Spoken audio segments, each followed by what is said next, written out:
Hi guys, my name is Megan and today I've got some of my favorite vampire books for you. Alright, so today we're talking all about vampire books. I do have a couple of other vampire-centric book recommendations that I will leave linked up in the corner. Today we're just talking about some of my favorite vampires, so let's go ahead and just dive right in. Okay, the first one I would like to recommend is an oldie but a goodie. This is the Morganville Vampires series. The reason I really love the vampires in this is because they adhere more towards like traditional vampire things. You have to be invited into somebody's house. They can't be out in daylight unless, you know, they're like heavily cloaked and like sunscreen and all that stuff. They're also more like your traditional vampires that are scared of running water, scared of water in general, so they live in the middle of a desert. And just like, this is a really fun like YA series. Also, these books are so tiny. Like, these are my original copies that have been around for forever. And it's just a really great general like vampire like getting into it series. Next up I have the Fangs graphic novel. This one is for those over 18. This one is following N, who is basically the only survivor of a rogue vampire attack, and he wakes up as a vampire. And it's also following Ichi, who he takes in and starts teaching him how to be a vampire. And they kind of start this really intricate bond, and like they're kind of boyfriends by the time this ends, I think. Like, the fashion and the character designs and everything about this is fantastic, but I also really love the intricate vampire politics of don't attack the humans.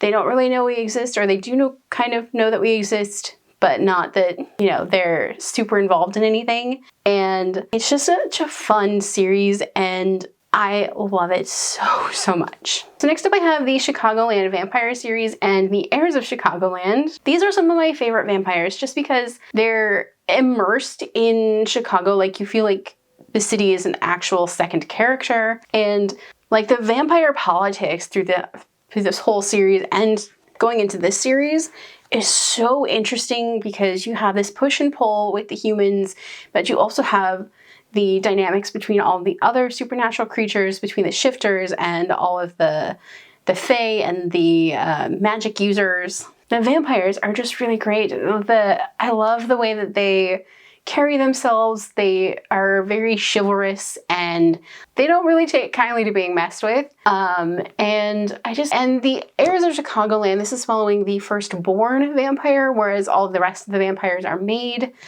And I love that dynamic really plays it up in this particular series, just because Elise, the main character in this one, is so different from her mom in the Chicagoland Vampire series. And then last but not least is one of my current favorites, and that is Bite Me. Richard is one of my favorite vampire characters. He's so angsty and moody, and just, he does not put up with other people's shit.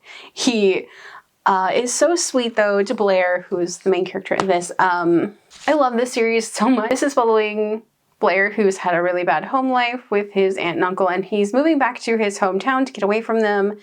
And he finds out that he owns his parents' house, or he inherited it, and he doesn't remember that the town that they lived in is filled with supernatural creatures. Richard being one of them. Richard happens to be the enforcer for the city to make sure everybody's doing what they're supposed to be and, you know, taking out bad guys, whatever. And Richard is kind of assigned to keep Blair in line and make sure Blair doesn't do anything suspicious. And it's kind of like angsty and just all the good things that you would ever want from a vampire. Anyway, those are some of my favorite vampires. Do you guys have a favorite vampire book? Let me know down below. If you guys like this video, don't forget the like button. If you haven't already but would like to, go ahead and hit the subscribe button. And if you'd like to follow me on social media for more bookish stuff, check out the links down below. Alrighty, bye guys!